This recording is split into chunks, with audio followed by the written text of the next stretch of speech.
Hello दोस्तों, कैसे हो आप। आज मैं आपको स्टेटिक्स का तीसरा मेन इंपॉर्टेंट पॉइंट करवा रहा हूं, मोड। ठीक है ना। मीन, मीडियन और मोड, ये तीन तरह के क्वेश्चन आते हैं। मैं पहले दो तीन वीडियो में अपने मीन मीडियन करवा चुका हूं। अब मैं लास्ट टॉपिक करवा रहा हूं, मोड। अब ये देखिए, मोड है क्या। ये मेन लॉजिक मैं आपको बताता हूं कि मोड है क्या चीज। ठीक है। पर निकालते कैसे हैं, पहले तो मैं आपको निकालते कैसे हैं वो आपको बता देता हूं, ताकि आपको बोरियत महसूस ना हो। लास्ट में बताऊंगा ये क्यों कर रहे हैं इंजीनियरिंग के अंदर हम। जो कि आपको मैथ वाले टीचर हो सकता है ना बताएं, उनको ना याद रहे, लेकिन मैं आपको बताऊंगा कि इंजीनियरिंग में हम आपको ये क्यों करवा रहे हैं और इंजीनियरिंग की कौन सी समस्या आप सोल्व करते हो मोड की वैल्यू से। क्लियर है। तो पहले बताता हूं मोड क्या निकालते हैं। तो मोड का मतलब ये है कि इसमें क्वेश्चन आएगा इस प्रकार का, find the mode from the following data. Data दे रखा है 110, 120, 130, 120, 110, 140, 130, 120, 140, 120। क्लियर है। अब इसको आपने arrange the data in form, इस फ्रीक्वेंसी के रूप में लिखना है। जैसे 110 दे रखा है तो 110, 120, 130, 140। अब 110 दे रखा है दो बार, 120 दे रखा है चार बार, 130 दे रखा है दो बार और 140 दे रखा है दो बार। क्लियर है। जितनी बार जो दिया हुआ है उतनी बार इस टेबल में लिख लीजिए। अब इसमें देखना यह है कि जो जितनी बार डाटा दे रखा है, जो ज्यादा बार डाटा दे रखा है वो हमारा मोड वैल्यू कहलाएगी। जो ज्यादा बार डाटा दे रखा है हमारी मोड वैल्यू कहलाएगी। यानी कि 120 जो है चार बार है, तो 120 हमारी मोड वैल्यू है। अब आपको बता देता हूं क्यों करवा रहे हैं आप। मान लीजिए आपने जूता बनाने की फैक्ट्री लगा दी, इंजीनियर हो ना, जूता बनाने की फैक्ट्री लगा दी और आप मान लीजिए 1000 जोड़ी जूते बनवाते हैं। तो जूता कितने नंबर का होगा, 6 नंबर का होगा, 7 नंबर का होगा, 8 नंबर का होगा, 9 नंबर का होगा। क्लियर है।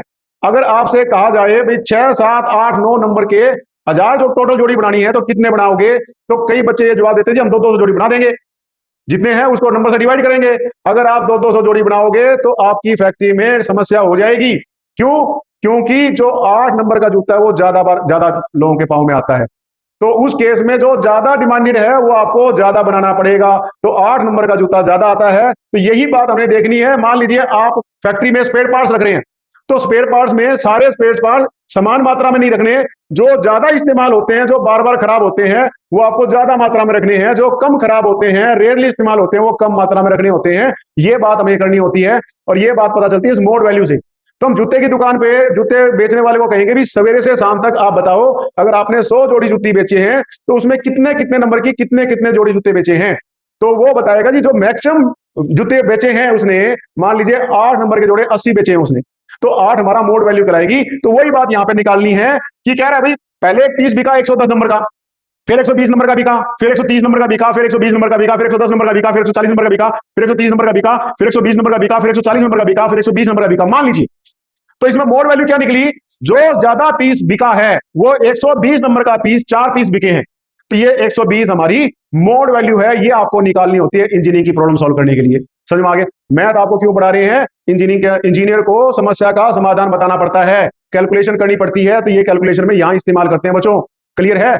जो ज्यादा चीज इस्तेमाल करेंगे वो मोड वैल्यू होगी, तो ये मोड वैल्यू। अब दूसरा क्वेश्चन देख लीजिए। ये कहते हैं रेंट, एक कॉलोनी में मकानों की रेंट की बात हो रही है। 20 से 40 6 मकानों की है, 40 से 60 9 मकानों की है, 60 से 80 11 मकानों की है, 80 से 100 14 मकानों की है, 100 से 120 20 मकानों की है, 120 से 140 15 मकानों की है, 140 से 160 10 मकानों की है। अब इसमें मोड वैल्यू निकालनी है। तो मोड वैल्यू निकालते समय ध्यान देखो, हम देखेंगे फ्रीक्वेंसी। तो सबसे ज्यादा जो फ्रीक्वेंसी है वो इसकी है बच्चों। देखने से पता चल जाएगा कि 100 से 120 20 मकानों की वैल्यू है। क्लियर है। रेंट जो है 100 से 120 20 मकानों का है। तो मोड वैल्यू तो मिल गई 100 से 120, लेकिन मोड वैल्यू निकालनी पड़ेगी। क्लास मिल गई 100 से 120, लेकिन मोड वैल्यू निकालनी पड़ेगी। उसका फाइनल फार्मूला देखिए, एल इजिकल टू, यहाँ पे मोड है एल प्लस में एफ माइनस एफ वन बटा में 2f minus F one minus में F2 गुना में एच। ये देखिए क्या है, एल क्या है, लोअर वैल्यू। लोअर वैल्यू क्या है, इसकी लोअर वैल्यू 100। यहाँ पे 100 देखिए, एल हमारी 100 निकली है। उसके बाद में एफ क्या, इसकी खुद की फ्रीक्वेंसी, इसकी खुद की फ्रीक्वेंसी कितनी है 20, देखिए 20 निकली हमारी। उसके बाद में F1, इससे पहले वाली की फ्रीक्वेंसी, इससे पहले वाली फ्रीक्वेंसी कितनी है 14, F1 हमारी 14 है। F2 इसके बाद की फ्रीक्वेंसी कितनी है, इसकी बाद की फ्रीक्वेंसी है 15, इसके बाद की फ्रीक्वेंसी 15। और H क्या है, हमारी क्लास इंटरवल। तो H क्या है, H है 120 माइनस 100 यानी कि 20। तो ये वैल्यू आपने निकालनी है। आपकी क्लास है, क्लास की लोअर वैल्यू 100 है, उसकी खुद की फ्रीक्वेंसी 20 है, इससे पहले की फ्रीक्वेंसी 14 है, इसके बाद की फ्रीक्वेंसी 15 है और इंटरवल है 20। ये वैल्यू आपने निकालनी है और इसको फार्मूले लिखना है, एल इजिकल टू 100 प्लस में 20 माइनस 14 बटा में 2 गुना में 20 माइनस 14 माइनस 15 गुना में 20। ये वैल्यू कैलकुलेट करने के बाद में निकलती है 110.91। क्लियर है? 110.91 is the mode value. Clear है? क्लास तो है 100 से 120, लेकिन मोड वैल्यू कितनी निकलेगी? 110.91। ये आपने निकालनी है। ये बड़ा क्वेश्चन आएगा 8 नंबर का अगर आया तो। और एक बात है, ये फार्मूला याद कर लेना, कई बार फार्मूला ही पूछा जाता है मैथ में बच्चों। फार्मूले याद कर लेना, कई बार छोटे क्वेश्चन में मैथ का फार्मूला पूछ लेता है एग्जामिनर, तो फार्मूला आपको याद होना चाहिए और फार्मूला लिखना जरूरी है। जो बोर्ड पे लिख रखा है ना, इस तरह एज इट इज वर्डिंग लिखनी है आपने।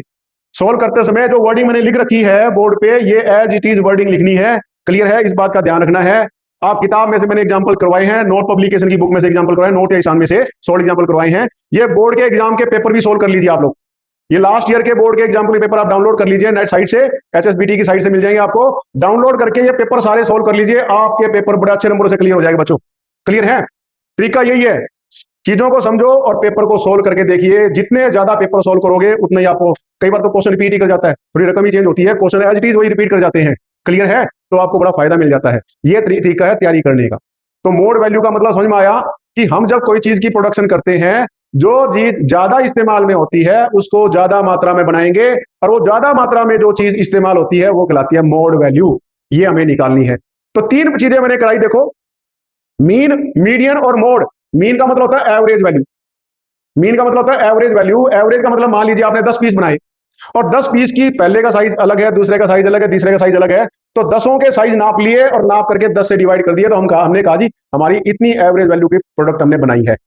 मीडियन मतलब सेंटर वैल्यू, और मोड मतलब ज्यादा बार जो इस्तेमाल हो रही है चीज, जो ज्यादा बार रिपीट हो रही है, वो हमारी मोड वैल्यू कहलाती है। अब इसके बाद में मीन डेविएशन आता है। मीन डेविएशन का मतलब क्या है कि मान लीजिए आपने कोई प्रोडक्ट बनाई, उस प्रोडक्ट के अंदर कितना वेरिएशन आ सकता है, 5% का आ सकता है या 10% का आ सकता है। ये मैं आपको नेक्स्ट वीडियो में करवाऊंगा, जो कि बेहद ही इंपॉर्टेंट होने वाला है। Mean deviation about mean, mean deviation about mode, और मीन डेविएशन अबाउट मीडियन। ये 3 क्वेश्चन आएंगे कि मीन डेविएशन, मीन वैल्यू से कितनी डेविएट हो रही है चीज, मोड वैल्यू से कितनी डेविएट हो रही है, और मीडियन वैल्यू से कितनी डेविएट हो रही है। तो कुछ नहीं, मीन वैल्यू निकालनी है, मोड वैल्यू निकालनी है और मीडियन निकालनी है, जो मैं आपको बता ही चुका हूं। बस डेविएशन में आपने डेविएशन निकाल करके मीन वैल्यू से डिवाइड कर देनी है, ये आपकी निकल गई। परसेंटेज से मल्टीप्लाई कर दोगे, 100% निकल आएगी कि 5%, 10%, 2% जो भी है। तो नेक्स्ट वीडियो आपका बड़ा इंपॉर्टेंट होने वाला है। इसमें 10 नंबर का क्वेश्चन, जो 8 नंबर का क्वेश्चन है ना, वो आता है। तो लास्ट वीडियो आपका होगा, उसमें एक क्वेश्चन में सारी बात बता दूंगा आपको वीडियो में। ठीक है? तो ये जो मैं करवा रहा हूँ, इसको अच्छे से प्रैक्टिस करना है, लिख लिख के अभ्यास करना है। और ये मेरा चैनल जो है आप लोगों के लिए बनाया है, आप लोगों की समस्याओं को सोल्व करने के लिए बनाया है। आपको किसी और टॉपिक में भी दिक्कत आ रही है, किसी और सब्जेक्ट में भी दिक्कत आ रही है, तो आप किसी भी सब्जेक्ट का नाम लिख दीजिए, टॉपिक का नाम लिख दीजिए, मैं उसके बारे में अलग से वीडियो बना के डाल दूंगा। क्लियर है? मेरे लिए कोई मुश्किल काम नहीं है। जिस भी टॉपिक के बारे में आप कहोगे, किसी भी ब्रांच का कोई भी सब्जेक्ट आप कहेंगे, मैं उसकी वीडियो बना के डाल सकता हूं बच्चों। ठीक है? मैं आप लोगों की हेल्प के लिए खड़ा हूं, आप लोगों की हेल्प के लिए वीडियो बना रहा हूं, ताकि आप लोगों के पास मेरी वीडियो रहे, आप इसको देख करके चीजों को सीख सके और आपकी कंसेप्ट क्लियर हो जाए। कंसेप्ट क्लियर करके चलना है, चीजों को समझ के चलना है। इंजीनियर रट्टा नहीं मारते, इंजीनियर दिमाग का इस्तेमाल करते हैं, चीजों को समझते हैं। रटोगे किसकी चीज को भाई? चीजों को समझ लो और लिख लिख के याद कर लो, अभ्यास कर लीजिए आप लोग। ठीक है? तो बताइए कैसे लगा मेरा वीडियो, कमेंट जरूर करें ताकि मेरे को पता चलता रहे। और मेरे वीडियो को अपने दोस्तों के साथ में शेयर कीजिए, अपने साथियों के साथ शेयर कीजिए और चैनल को सब्सक्राइब कीजिए। Thank you very much. मेहनत करते रहिए, अपनी जिंदगी को खूब संपन्न और खुशहाल बनाइए, अपने देश को तरक्की की राह पे लेके चलिए। All the best. भारत माता की जय।